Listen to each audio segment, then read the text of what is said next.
A continuación me permito presentar a ustedes los integrantes de la mesa principal que van a llevar a cabo el conversatorio. Ellos son Zuleima Mansur, Heidi Abuchaibe, Pablo Salá y Ramón Fayad.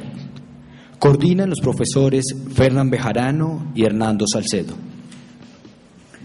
Bueno, muchas gracias. Con esto cerramos una jornada creo que bastante intensa, bastante profunda, bastante completa. Me gusta repetir que en estos temas de migraciones, viajeros, arraigos y desarraigos, lo vivencial es fundamental. Lo académico naturalmente, pero lo vivencial es inevitable porque de esas vivencias nacen los mitos, nacen los sueños, nacen las ilusiones y algunas veces se pervierte un poquito la historia. Entonces, primero quiero agradecerles a todos y todas el que estén aquí. Es un acto de generosidad compartir sus recuerdos, las reminiscencias de sus ancestros, y lo que yo quería con Hernando es que fuera una conversación. El formato es un poco tieso, pero trataremos de, yo sé que rápidamente la tiesura se va a acabar. Como el tiempo no es tan amplio, quisiera tengo una pequeña guía, pero eso no significa que ustedes son libres de... Yo sé que una vez que comencemos a hablar ya no van a poder parar. Y hemos pensado unos temas. El primero, un recuento breve en la medida del tiempo. Yo voy a hacer el papel odioso que siempre le toca a alguien de controlar el tiempo, entonces lo asumo con toda humildad. De la llegada de sus ancestros, aquellos que fueron los que llegaron, de la manera como lo recuerden, que es un poco la idea de tener diferentes edades. Entonces, Heidi, si quieres comenzar. Bueno, buenas tardes a todos y todas. Muchas gracias, Fernán. Rápidamente trataré de hacer un recuento, no solamente de la experiencia personal, de lo que he oído. Yo soy tercera generación, entonces la experiencia de lo que fue la llegada de mis ancestros a Colombia, pues lo tengo en dos referencias principalmente. Una, por el relato que me han podido contar mis padres, mis tíos, y la segunda, porque tuve la fortuna de poder tener las memorias de mi abuelo, por lo menos de mi abuelo paterno, que pudo dejar escrito, plasmado, de una forma supremamente detallada lo que fue su vida antes y después de llegar a Colombia. Yo provengo, o mi familia proviene de una ciudad que se llama Bet-Yala, cerca de Belén, en Palestina. Mi abuelo emprendió una aventura a sus 17 años para llegar a Chile, porque su destino final no era Colombia, en 1917.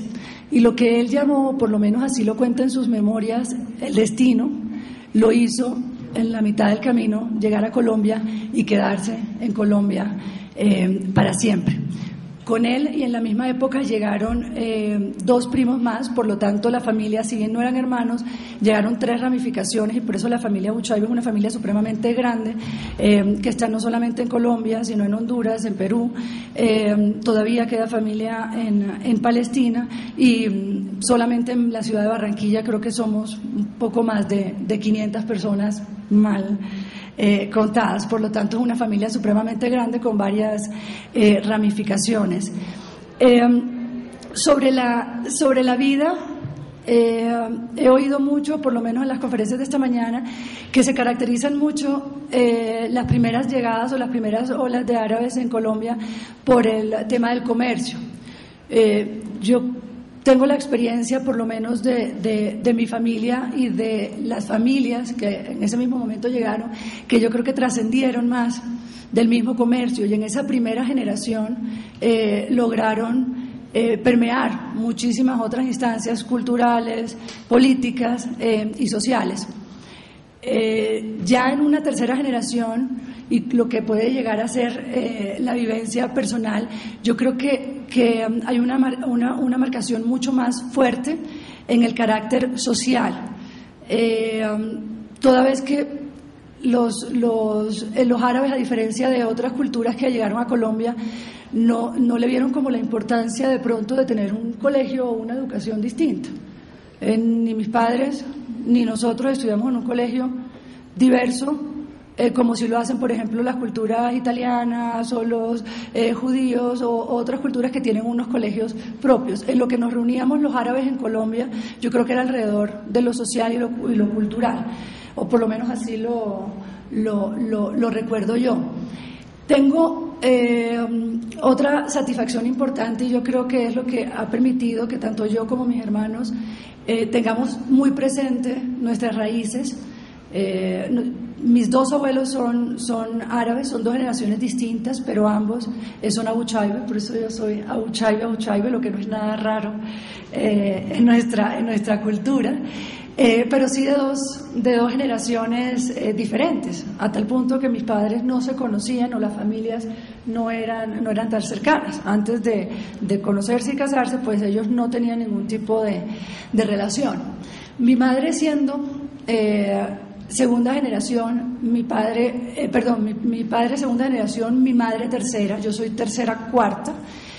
En su primer viaje a Palestina, acompañando a mi papá para visitar a su familia, pudo percibir una realidad que la marcó mucho y le generó un sentimiento de solidaridad hacia un pueblo que ya tenía lejano.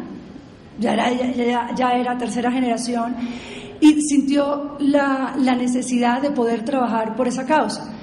Y en ese sentido pudimos vivir, por lo menos mis hermanos y yo, a una mujer activista en Colombia sin tener el idioma, que muchos han recalcado, y poder llegar a trabajar por la causa no solamente a nivel nacional, sino a nivel internacional, de la mano, por supuesto, de otras grandes activistas que se encuentran aquí presentes y que lastimosamente pues mi mamá no puede estar.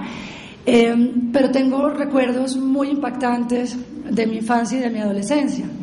Es verlas a ellas trabajando por escribir un artículo cuando se declaraba el Día de Solidaridad por el Pueblo Palestino, 27 de noviembre, y no dejar pasar fechas como esas, o cuando ocurrió la matanza de Sabra y Shatila, muy impactante, por ejemplo, para mi mamá, y poderlo hacer, o la lucha por querer hacer un centro cultural palestino y poder poner el nombre en alto cuando en una época donde la única forma como nos identificaban era como terroristas. Entonces fue una lucha que en términos generales nos permitió a nosotros tener también esa misma sensibilidad, que yo creo que no solamente es en la esfera de la temática palestina, sino humana en general. Y yo creo que eso marcó mucho mi formación, no solamente como abogada, en busca de ese equilibrio entre lo que es justo y lo que no, que luego seguí explorando en el derecho internacional y casualmente en lo que me dedico actualmente, que es la justicia transicional, precisamente los derechos de las víctimas, y es en esa ansia de búsqueda, yo creo, de lo que es justo y la prevalencia de los derechos de los pueblos y de las sociedades en la actualidad. Ya creo que se me acabó el tiempo. Pronto. Gracias. Mi nombre es Ramón Fayal. Yo soy, por el lado de mi padre, la primera generación en el trópico, y por el lado de mi madre, la segunda. Mis ancestros inmigraron en la primera década del siglo XX. Mi padre llegó a Colombia siendo un preadolescente. Hay algo que les quiero comentar. Se ha puesto siempre esto en son de broma, pero tal vez muy pocos de los que están en el auditorio recuerdan algo que se llamaba la tarjeta de identidad, una pequeña libretica de color café que estaba escrita en castellano y en francés. Mi padre siempre portó esa tarjeta de identidad. En una ocasión le hice una pregunta: ¿usted de dónde nació? Dijo: en el Líbano. Entonces le dieron una cédula de ciudadanía, nacido en el Líbano, Tolima, y a partir de ahí mi padre no tuvo que hacer gestiones de nacionalización, sino fue colombiano.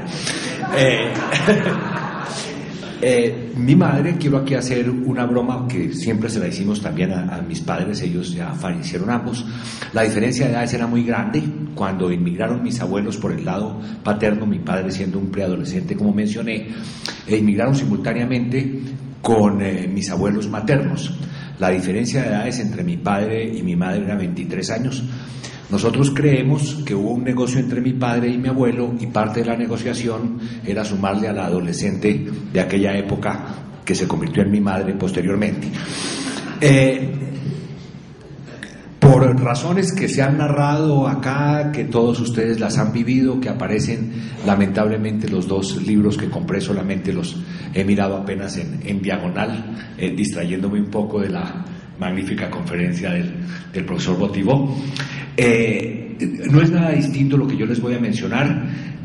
Quisiera sí hablar con envidia el que Helen le ha heredado a su familia, a sus nietos en particular, el idioma.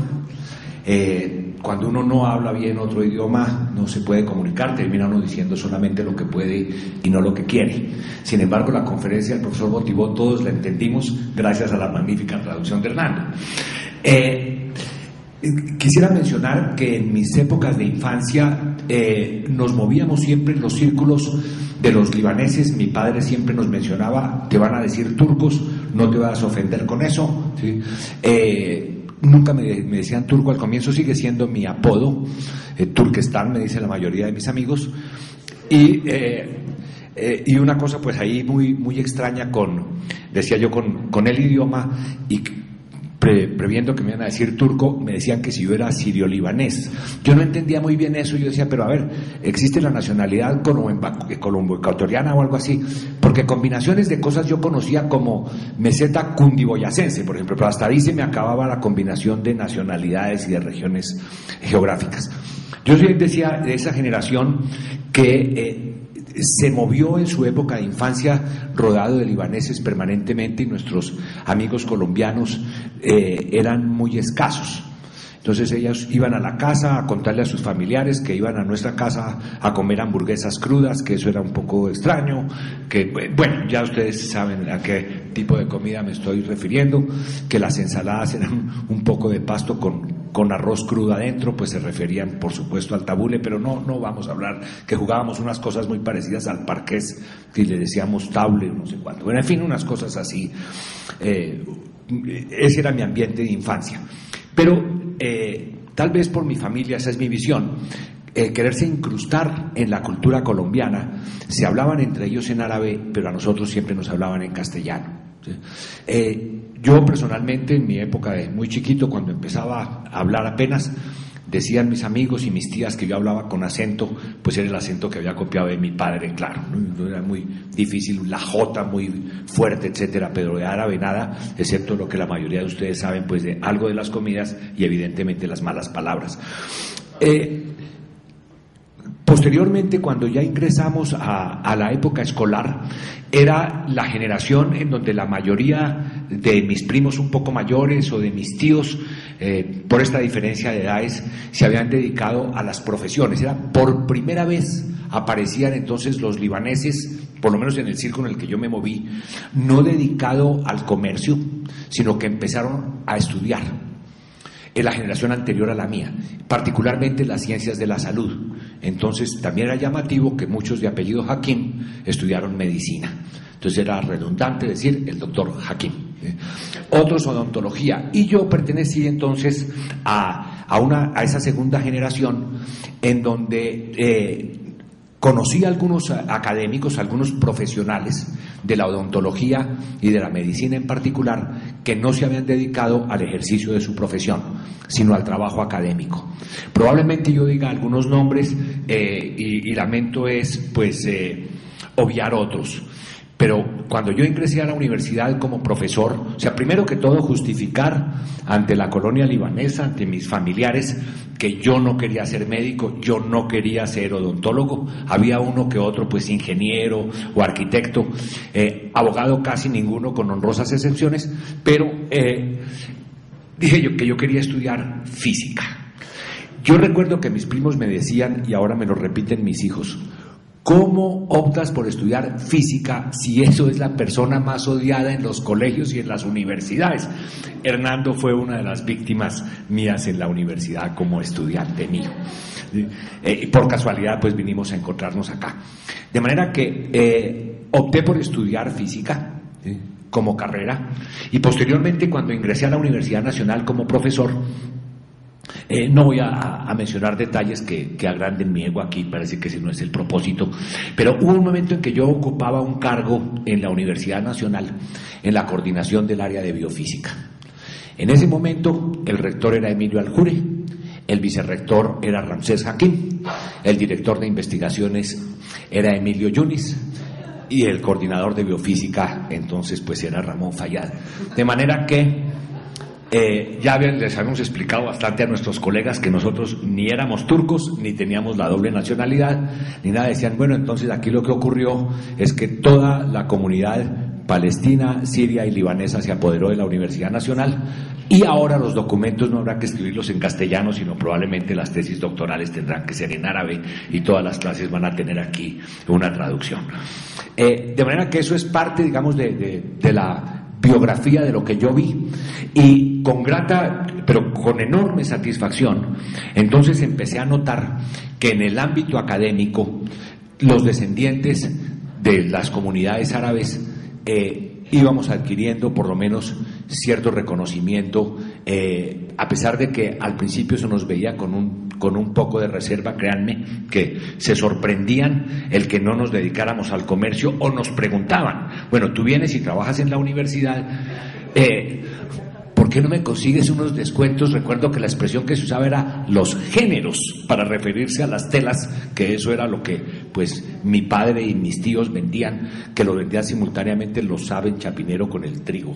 O sea, uno iba a comprar trigo a un almacén de telas, eso era llamativo, y mis amigos pedían conexiones, era para eso. Pero pues eso es parte, digamos, de mi biografía, de las experiencias que yo viví. Insisto otra vez, lamento muchísimo en que sí mantuvimos la cosa cultural, el respeto por nuestros ancestros, no la nostalgia, pero sí nos enseñaron a estremecernos de la misma manera frente a un saman, por ejemplo, frente a un almendro, lo mismo que frente a un cedro. O sea, eso no lo hemos perdido, eso se lo queremos agradecer pues a nuestros ancestros que nos mantuvieron siempre viva la tradición, y de la comida, que es extraordinariamente buena. Me pasé, sí.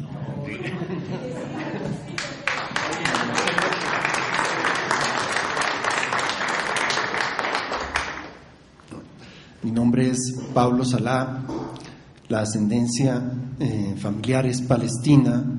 Mi abuelo nació en Jerusalén y vino a este país y se radicó en Bucaramanga, en el departamento de Santander.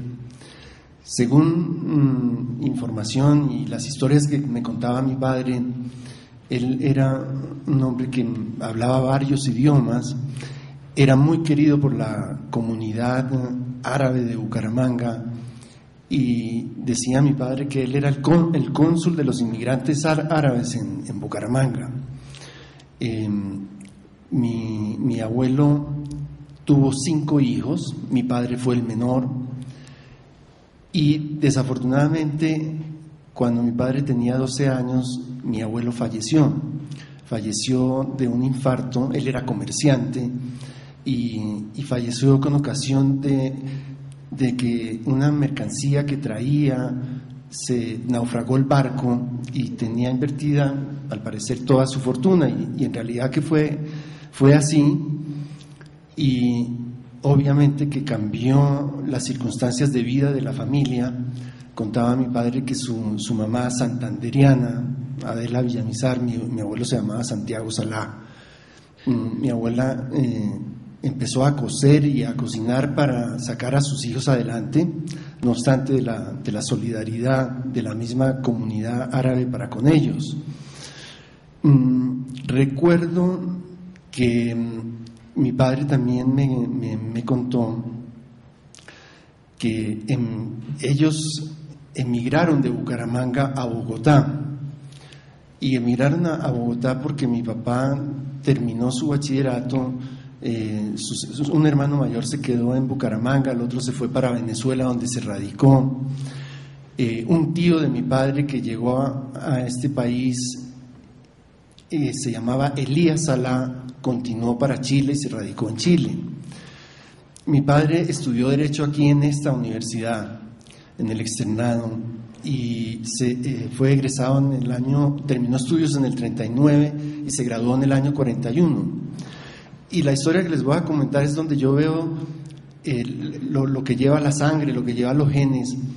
Él salió de la universidad, se graduó muy joven, de 21 años, recibió su título de abogado, y mi abuela, a través de un prominente hombre público en esa época que se llamaba Gabriel Turbay, que fue candidato a la presidencia, le consiguió un puesto donde él iba a ganar 280 pesos, y en esa época un ministro ganaba 320 pesos, era un puesto muy bueno y muy atractivo. Sin embargo, mi papá no quiso aceptar ese puesto porque él dijo que había estudiado para ser abogado, para ser independiente. Eso fue un escándalo en la oficina, y él fue donde Gabriel, que eran muy allegados a la oficina porque el padre de Gabriel, que era inmigrante libanés, había sido padrino de bautizo de mi padre en Bucaramanga, y le dijo que le agradecía el ofrecimiento que le había hecho, pero que más bien le prestara los 320 pesos que se ganaba un ministro, que él iba a abrir una oficina. Y él con esos 320 tomó en arriendo una oficina en la carrera octava con la avenida Jiménez, en el edificio Andes, que después se convirtió en el Royal Bank of Canada, en la carrera octava con la avenida Jiménez. Tomó una oficina, dice que la arregló, la tomó en arriendo, llevó sus libritos de colegio, de universidad, y mandó a imprimir unas tarjetas que decía Dr. Pablo Salá Villamizar, abogado penalista. Y con las tarjetas él dijo: yo soy de provincia, vengo de Bucaramanga, tengo un apellido que para el vulgo es un apellido árabe, es un apellido turco, decía él, nadie me conoce. Entonces se fue a visitar a los directores de las cárceles de Bogotá y a llevar sus tarjetas y a decirles: mire, yo estoy recién egresado de la universidad, yo quiero ofrecerle mis servicios, tengo estas tarjetas, yo defiendo gratis.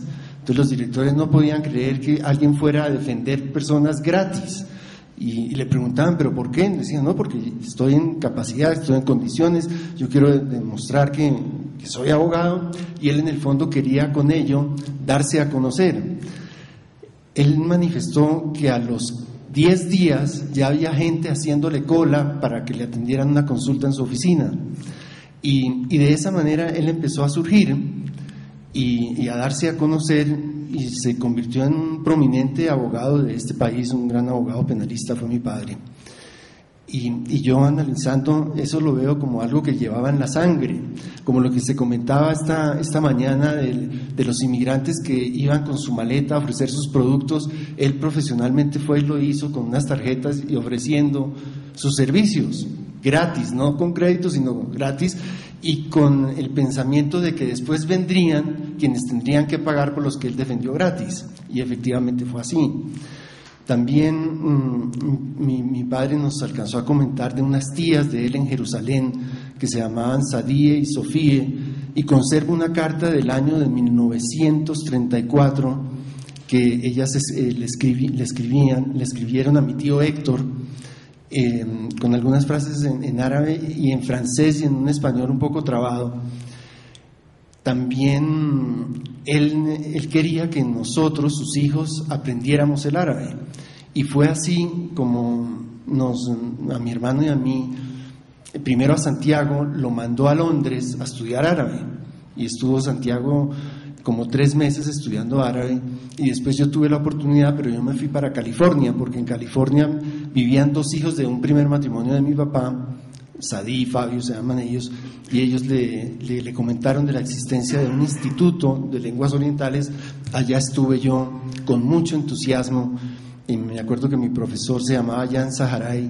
Estuve casi 4 meses en el instituto. El profesor me dijo: hombre, ¿por qué no se va usted a mi apartamento? Le sale más barato, no va a tener más de 4 horas, sino va a estar las 24 horas conmigo.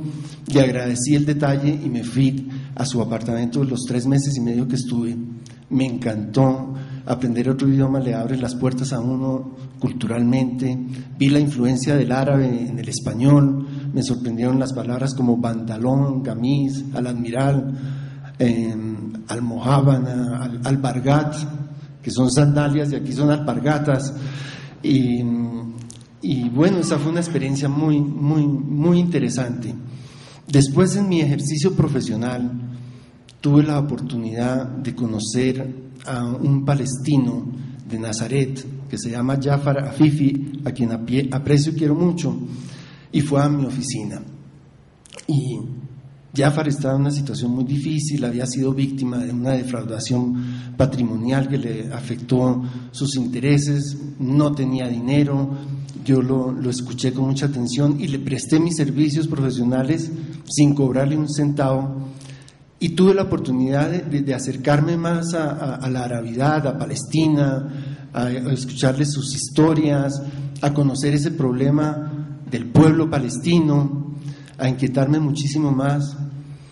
Y eso aunado a los valores pues de los árabes, como es ese tesón por el trabajo, la unión familiar, el respeto a la amistad, la lealtad a la amistad, que esos son valores muy, muy, muy respetados por los árabes. Y hoy me siento muy orgulloso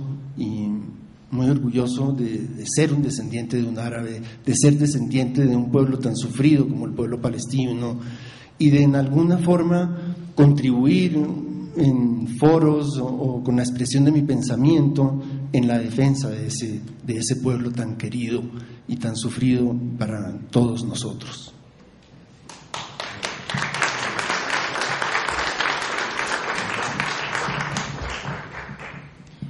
Bueno, mi nombre es Suleima Mansur, yo soy la hija de Suleima Slevi. Bueno, yo les cuento de mi experiencia. Yo soy, por parte de papá, yo soy 3ª generación, y por parte de mamá yo soy 4ª generación. Entonces, bueno, escuchando lo que han dicho, hay algunas cosas que yo creo que no han cambiado. Por ejemplo, a mí todavía me dicen turca, y eso que pues ya sabemos cómo es la realidad. Igualmente mi familia, pues por parte de papá eran comerciantes, por parte de mamá muchos médicos, comerciantes y también políticos. Entonces, bueno, les voy a contar un poquito mi historia desde mi generación. Más recientemente, a ver, como nos contaba Hedy, nosotros no teníamos un colegio como para árabes, entonces uno estudiaba en los colegios con los colombianos. Entonces yo siempre crecí alrededor mío, muy rodeada pues de mis amigos colombianos. Sin embargo, yo veía que ellos iban a mi casa, entonces ellos veían en el desayuno que yo pues desayunaba pan árabe con aceituna, sátar. Ellos decían: ¿qué es ese polvito que tú comes? Y para mí era lo más normal de este mundo. Yo decía: pues sátar. Yo no hacía la diferencia, pues como era chiquita y crecía como en esta mixtura de culturas, entonces yo decía: no, esto pues debe ser igual en todas las casas. Cuando fui creciendo me fui dando cuenta que no, que eso era particularmente de mi casa y que las cosas eran así. Bueno, como yo, pues mis abuelos, cuando yo nací, cuando pues iba creciendo mis dos abuelos ya se habían muerto, entonces yo solo tenía mi abuela materna, que era árabe, y mi abuela paterna, ella es paisa. Entonces yo pues estos cuentos de mis abuelos yo nunca los pude vivir porque pues ellos ya no estaban. Sin embargo, tuve a mi mamá, que ella siempre me contaba pues las historias de sus abuelos. Entonces la experiencia que yo al principio podía tener a través de lo que ella me contaba y lo que mi papá me contaba, ni siquiera era directamente lo que mis abuelos, lo que ellos vivieron, me lo decían a mí. Entonces yo fui creciendo y yo veía como esa pasión, como ese sentimiento que tenía mi mamá y mi papá. Entonces yo al principio no lo... Pero pues uno va viendo cómo son las cosas y se va dando cuenta, hasta que yo en algún momento yo dije, yo quiero saber de dónde soy, yo quiero saber qué es lo que ellos me cuentan, qué es lo que ellos tanto hablan y por qué como esa nostalgia y de dónde es esta cultura. Entonces fue cuando yo les pedí que yo quería conocer pues Medio Oriente, Líbano, Palestina, y esa es como la segunda parte de lo que quiero contarles. Eso fue hace como 4 años.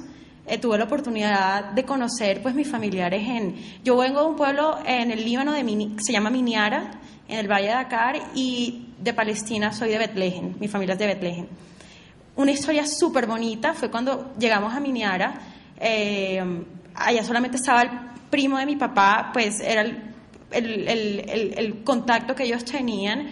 Cuando llegamos todos al pueblo, nosotros como, bueno, ¿cómo buscamos aquí dónde vive nuestra familia? Entonces empezamos a preguntar, no, pues los de apellido Mansur, resulta que todo el pueblo era apellido Mansur. Entonces nosotros íbamos de casa en casa, para mí eso fue algo increíble, era un pueblo chiquito y todos eran Mansur. El recibimiento es como sentirse en casa. Entonces fue una experiencia espectacular para mí, maravillosa, porque yo pude como reencontrarme con mi raíz, siendo que yo no viví, pues yo en Colombia no lo viví tan de cerca y me pude de verdad reconocer en ellos. Fue algo maravilloso. Cuando estuvimos en Palestina, estuvimos en Betlehem con mi familia también. Yo siempre escuchaba a mi mamá cada vez que, pues, en todo este conflicto con Palestina, ella algo pasaba en Palestina y yo la veía llorando y la veía, pues, que le afectaba mucho. Pero entonces yo decía, pero ¿por qué? O sea, si eso, pues, yo sé que mi familia es de Palestina, pero pues, ¿por qué? Cuando llegué allá yo pude entender, o sea, ya ahora, hoy en día, cuando algo pasa en Palestina, yo soy la que lloro también. Pero yo creo que esa oportunidad para mí fue única porque yo pude ir y reencontrarme allá. Y de hecho, ya he ido 2 veces allá porque me encanta. Y pues bueno, eso.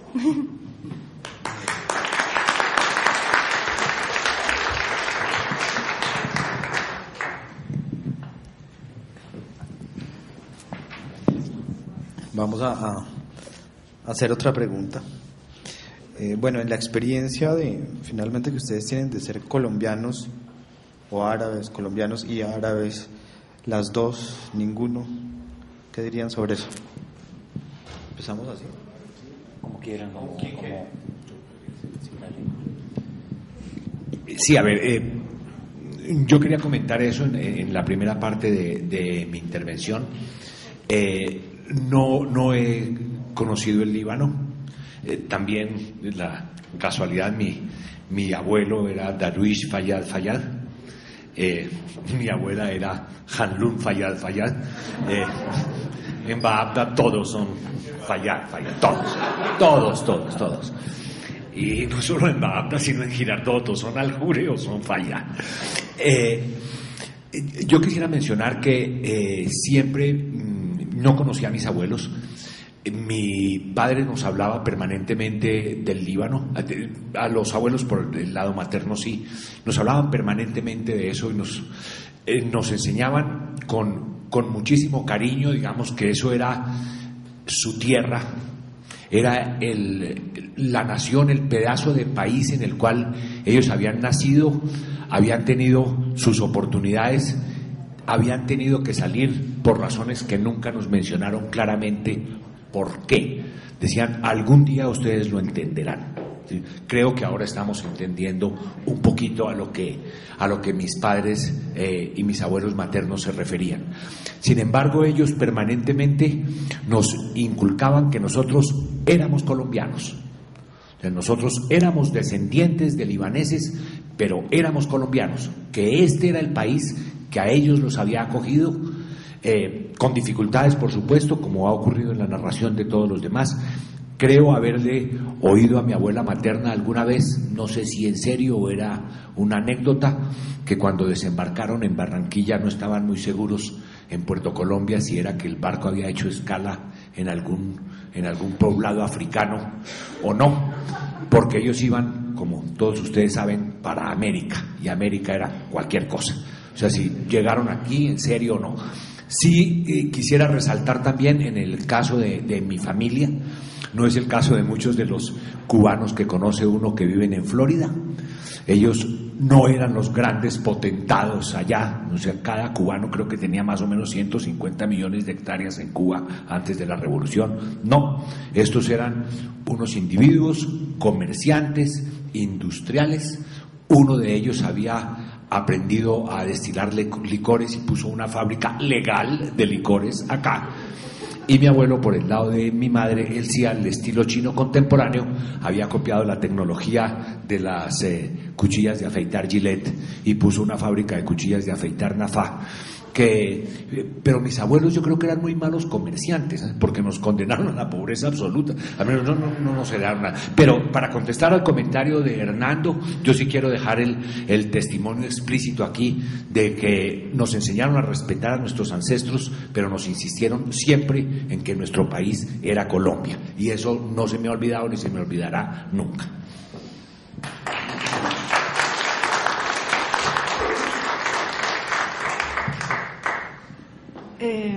Cuando Hernando hace la pregunta y dice ustedes que son colombiano árabe, me hizo acordar inmediatamente de una anécdota cuando yo estudié en Francia. Yo estudié en Francia mi especialización, y me acuerdo que en una primera clase con un profesor que se llamaba Monsieur Levin, estaba preguntando que los nombres de quiénes eran, y tenía una lista con cada una de las personas y con las direcciones y teléfonos. Cuando llegó a mi nombre me dijo Abu Shaib, ¿de dónde es? Y yo dije, yo soy colombiana, pero soy árabe. Me dice, árabe, eso árabe suena muy, muy amplio. ¿Árabe qué? Entonces yo, árabe, Palestina. Entonces me dice, colombiana, Palestina, pero vive en Rue de la Tour. Pues era un barrio en el 16, aparentemente un barrio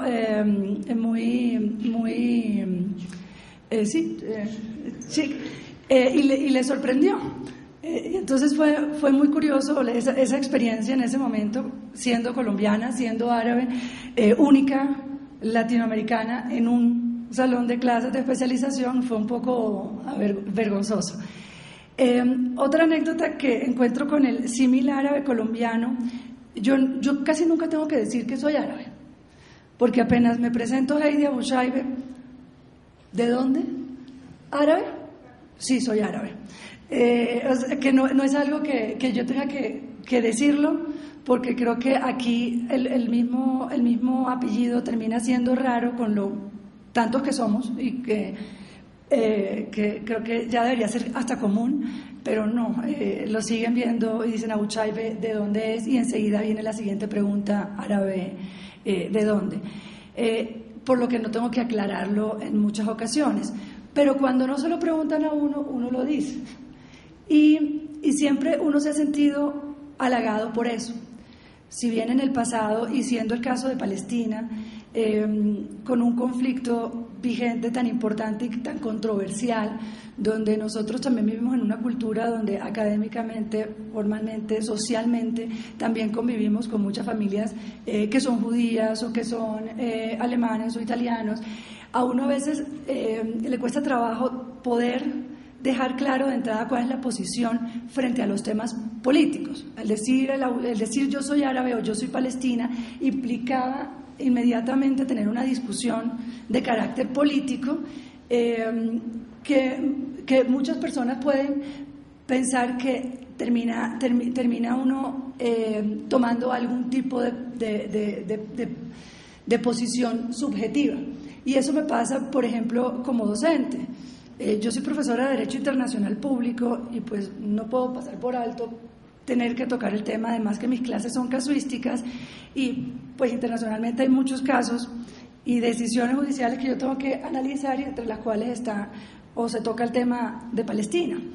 Y siento a veces siempre ese temor antes de comenzar una clase que toca el tema de Palestina, de tratar de ser imparcial y en las mismas fuentes del derecho poder encontrar una posición y dejarle a mis alumnos que puedan llegar a sus propias conclusiones, las cuales yo quiero inducir, pero que trato de ser lo más objetivo posible y que ellos lleguen a sus propias conclusiones.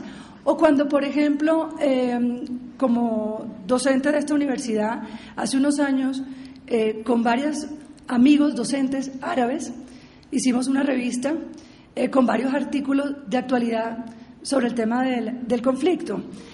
Y el mismísimo embajador de Israel envió una comunicación y pidió una cita con el rector y estaba indignado que dejaran publicar artículos con una posición política clara por parte de profesores que eran parcializados porque eran palestinos, en el caso específico mío. Entonces, eso puede generar siempre, por lo menos a nivel profesional, el tener que decir, yo soy palestino o yo soy árabe, al que no encuentren imparcial lo que uno pueda llegar a decir sobre la temática.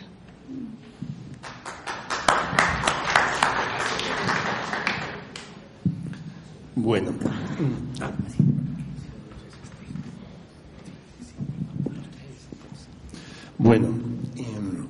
en mi casa siempre pues nos inculcaron el amor, el respeto y el cariño al país donde nacimos, a Colombia.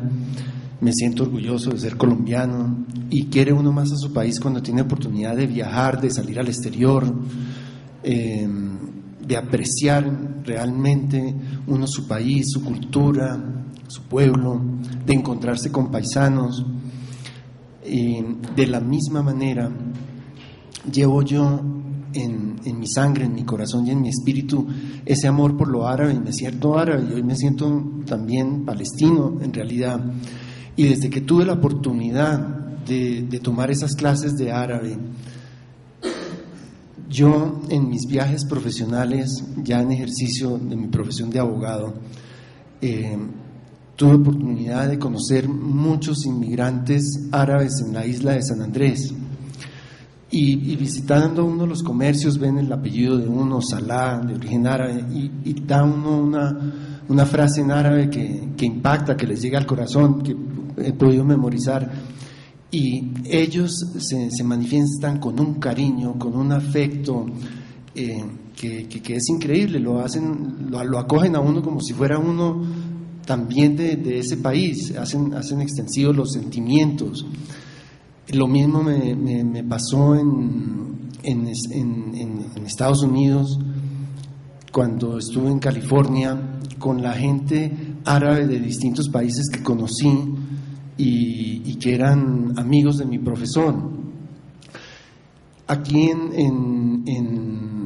con la comunidad árabe también de Barranquilla, en Bucaramanga, yo he sentido que he sido acogido con mucho cariño y de la misma manera de mí brotan los mismos sentimientos.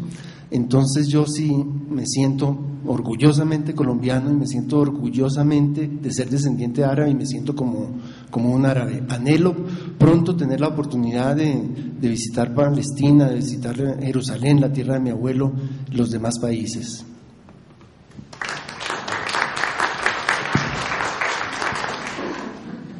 Bueno, pues yo también me siento súper orgullosa de ser colombiana y árabe. A mí una cosa peculiar que siempre, pues no siempre me pasa, pero me ha pasado muchas veces es que, bueno, también yo no tengo que presentarme para decir que soy árabe, mi nombre es Zuleima Mansur Eslevi, lo dice todo. Entonces, la gente enseguida, de hecho me preguntan, asumen enseguida que soy árabe y me preguntan es de qué parte soy, entonces yo les cuento. Pero algo que me ha pasado muchas veces es que yo digo que soy árabe y enseguida dicen, musulmana. Y yo como, no, soy cristiana, pues crecí en la religión católica. Entonces a veces me pongo a pensar como enseguida asocian árabe con musulmán. Sí, o sea, y uno es como, no.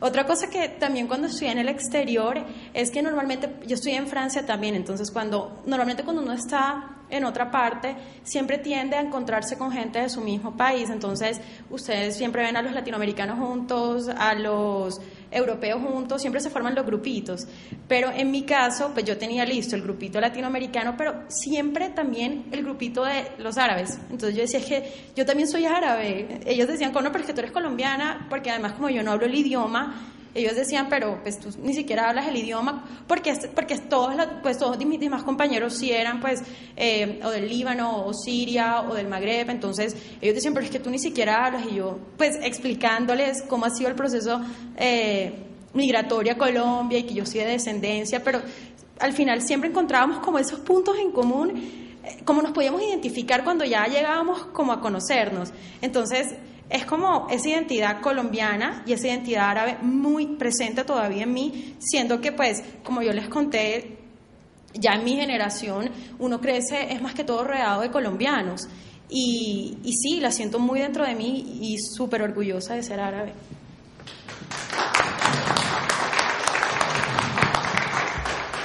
Bueno, en aras de...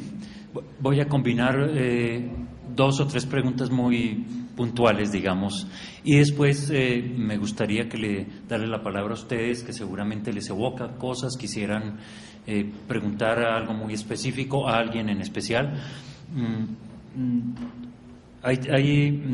Sobre la lengua ya hemos hablado, creo que en general todos pasaron por la experiencia de que la lengua no se transmitió, se oía probablemente en casa,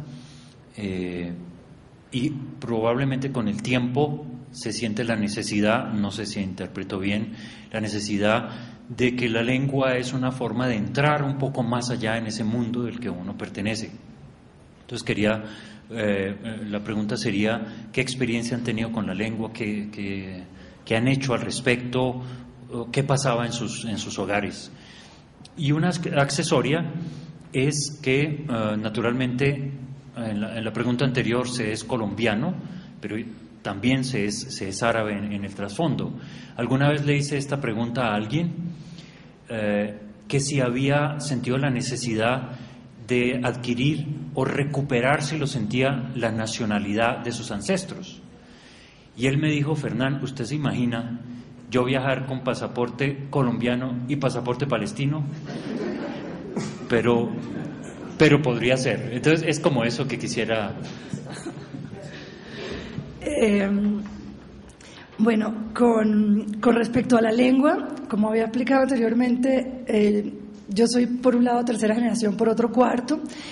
Ninguno de mis padres hablaba la lengua árabe, sin embargo hubo un intento, siendo nosotros muy pequeños, de darnos clases. Aparte de la Alef, Bata, de ahí ya creo que quedé, no supe más, ni siquiera el abecedario. Logré avanzar un poco en su momento, pero fue algo que con el mismo tiempo volví a olvidar. Como lo han dicho varios, algunas palabras que creo que se vuelven comunes en el diálogo con los padres o con los amigos que también son árabes, para precisamente referirnos a algo que no queremos que los demás se refieran, pero de resto no mucho.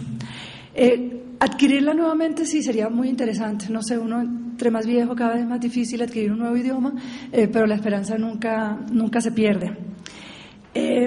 Frente al tema de la nacionalidad, en mi caso yo tengo una experiencia muy particular, y es que mi madre tiene la nacionalidad palestina y la adquirió siendo tercera generación, cuando era miembro del Consejo Nacional Palestino, y en la casa siempre le hemos dicho eso, un poco, ¿en qué lío te metiste? Porque además cuando ella viajaba con el pasaporte palestino y mi papá con el colombiano y iban a Palestina, pues creo que las idas a Israel no eran muy amenas. aviones distintos, caminos distintos, carreteras distintas, y creo que la experiencia no fue muy grata. Pero no creo que en ninguno de la familia perdemos como la esperanza de poderlo tener algún día sin el estigma de que sea negativo. El colombiano cada vez más ha perdido ese estigmatismo que tenía en su momento, y esperamos que suceda lo mismo con la nacionalidad palestina.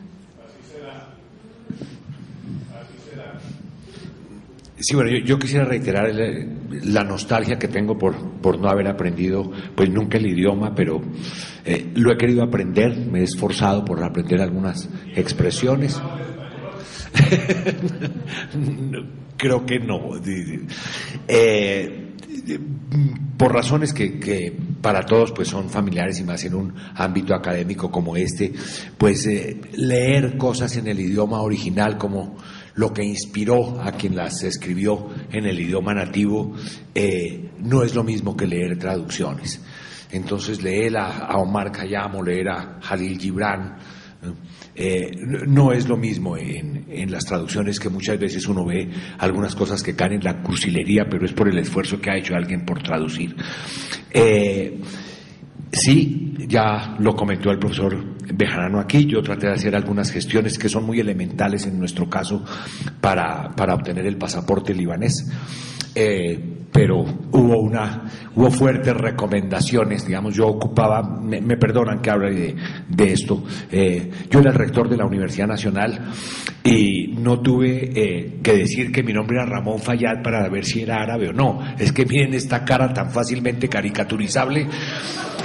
Ustedes hubieran visto las paredes de la Universidad Nacional cuando yo era rector, digamos, no había que, era evidente pues la caricatura a quien se refería, no tenía que mencionar eso. Por eso no lo he hecho, por razones puramente prácticas, ¿sí? En Francia me preguntan las veces que voy, puse francés monsieur, ¿cómo me van a preguntar eso a mí? Pues, o sea, pero lo que están esperando es que saque yo el pasaporte, y la dificultad que he tenido es que los norafricanos que me encuentro en Francia de entrada me empiezan a hablar en árabe, les digo que no, y entonces no me creen, entonces los franceses me marginan y los de origen árabe pues también, ¿no? Pero la idea, sí, yo creo que es desde el punto de vista práctico el problema de la nacionalidad. Yo después menciono, si hay lugar a otra intervención, ¿sí? Respecto, no sé si van a hacer otra, sí. Sí. Quisiera mencionar algo para que no se me vaya a olvidar de un tema que está latente y que se ha mencionado. Cuando tuve la oportunidad de ir a hacer el doctorado en Lehigh University en Pensilvania, en una universidad privada, dominada básicamente por judíos, los profesores más las inversiones, etcétera. Pero yo no fui allí sino con una beca. Ya les comenté que yo había sido educado en la pobreza absoluta, por eso fui profesor, digamos, la versión contemporánea de Francisco de Asís. Sin embargo, allí se mencionaba en ese ámbito académico allá, ¿sí? Por una parte, y lo que es algo que debemos explotar y estaría para la discusión, en ámbitos académicos en los cuales yo me muevo al menos, la mayoría de los amigos que tengo, que son muy, muy cercanos a mí, son primera o segunda generación de inmigrantes judíos. Y está el caso de Moisés Wasserman, que es el actual rector de la Universidad Nacional. La gente hizo bromas de cómo un libanés le entregaba la rectoría a la Nacional. El día que fuimos a almorzar para el empalme, en el noticiero de la televisión estaban mostrando en ese momento cuando el ejército israelí estaba invadiendo el Líbano, por ejemplo, ¿sí? Está el caso de Salomón Kalmanovitz, el caso de Ariel Bibrowitz, por ejemplo, de Paul Bromberg. Son personas que se mueven en los sectores académicos y comparten el sentimiento que creo que compartimos todos sobre el pueblo palestino. Yo creo que esto es algo que hay que capitalizar y hay algo que hay que explotar. Hubo algunos intentos en mis épocas de estudiante doctoral, tengo que precisarle al auditorio en general, pero a estas dos niñas en particular, que yo no nací así, yo también fui así. Tuve novias lindas como ellas, entonces me casé con la más bonita de todas, eso sí. Pero poniéndole ya un poco de seriedad a esto, allí en la década del 80 había un fuerte movimiento del sector académico en las universidades de Estados Unidos, mencionando que las Naciones Unidas había cometido un error. Pero bueno, en fin, no es el momento para hablar de esto en este auditorio, pero sí quisiera hacer un llamado para que capitalizáramos eso. Yo creo, Zuleima, que lo podemos mirar. Tenemos un gran aliado en nuestra causa que es Amos Oz, uno de los mejores escritores que hay en la humanidad en este momento, ¿sí? O un judío 1A con una claridad por lo menos política para mi modo de pensar. Yo quisiera mencionar eso porque, para finalizar con el asunto de la nacionalidad, etcétera, como le tuve que decir al embajador norteamericano, que lo invité a la Universidad Nacional y fue y se sacó una foto conmigo, dijo: nadie va a creer que yo estoy en la Plaza Che de la Universidad Nacional, ¿sí? Aquí, con el rector que es de origen libanés. Sí, digamos, es que esto no me lo pueden creer, y él me llevó eso, pues lo debe estar en algún museo, yo allí como un espécimen raro, pero eso ocurrió, ¿sí? Y entonces esos temas se trataban ahí, y yo creo que lo que yo le decía a él, decía, la ley cero de la genética es que uno no puede escoger a sus antecesores. A lo que uno sí tiene que escoger con cuidado es a sus amigos, ¿sí? Le dije, pero lo que sí no puede ocurrir es que uno se avergüence de sus antecesores, eso sí no, ¿sí? De nuevo me extendí mucho, es que los profesores tenemos esa costumbre, como nos pagan por horas, entonces están...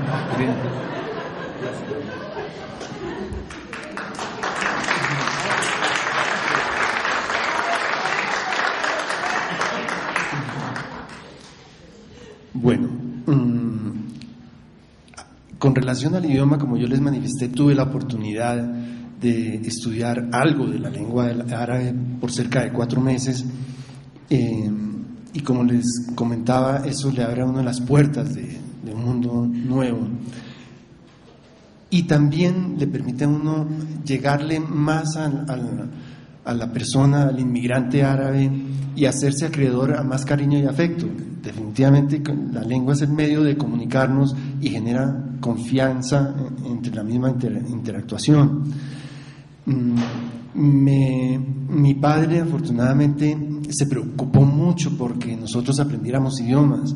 Aprendí el inglés en el colegio, estuve estudiando en Alemania también, y a mi hijo también le he inculcado eso de los idiomas. Y inclusive ahorita acaba de salir del colegio italiano, habla francés e inglés, y le ofrecí que fuera al Líbano a estudiar el árabe, que se fuera 6 meses, pero por ahora prefirió intensificar en el inglés y se va a ir 4 meses para Inglaterra. Y más adelante, pues, si las circunstancias lo permiten y lo desean, no dudaría en estimularlo para que aprendiera el árabe también.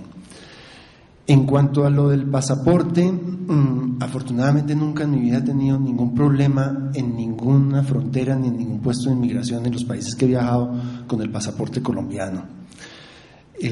Sin lugar a dudas, los que portan un pasaporte palestino o un pasaporte árabe en general, o los mismos colombianos, los estigmatizan en el exterior automáticamente. Tengo una anécdota. El hijo mayor de mi hermano Santiago, él decidió convertirse al Islam, se volvió musulmán, y eso fue con ocasión de un viaje a Egipto que mi hermano invitó a sus 2 hijos, y mientras él almorzaba con el embajador de México en el Cairo, sus 2 hijos se fueron a la Universidad del Cairo a hacer una visita, y allá visitando ellos lugares de esa universidad, los abordó un señor que es como el imán. Le preguntó cómo se llamaban, le dijeron de apellido Salah, entonces los invitó a su despacho y les preguntó por qué eran Salah, le contaron lo del bisabuelo, y empezó él a explicarle sobre el Islam. Duró como una hora, y al finalizar le dice: bueno, Santiago, ¿usted estaría dispuesto a llevar la palabra del profeta en su país? Entonces él dijo: sí. Bueno, ya que usted dice sí, le sacó unos libros, miró en el computador, le dijo: tiene que ir a la mezquita tal en Bogotá. Y después le dijo a Camilo: ¿usted está dispuesto a llevar la palabra del profeta? Y el otro sí se asustó, dijo: no, gracias, yo no lo hago. La cosa fue que mi sobrino, Santiago, se convirtió al Islam. Hoy está viviendo en el Cairo, tiene 3 hijos. Y antes de que se casara, en un viaje a los Estados Unidos llegó a Miami. Y en Miami lo había tomado tan en serio que llegó la hora en que tenía que hacer un rezo y él viajaba con su tapetico y se salió de la fila, puso su tapete y se puso a orar. Inmediatamente pues sorprendió a todos los funcionarios y lo llevaron a una oficina. Y eso le implicó 5 horas allá parado mientras averiguaban, investigaban, llamaron al papá y el papá a moverse para que no le sucediera nada. Esa es una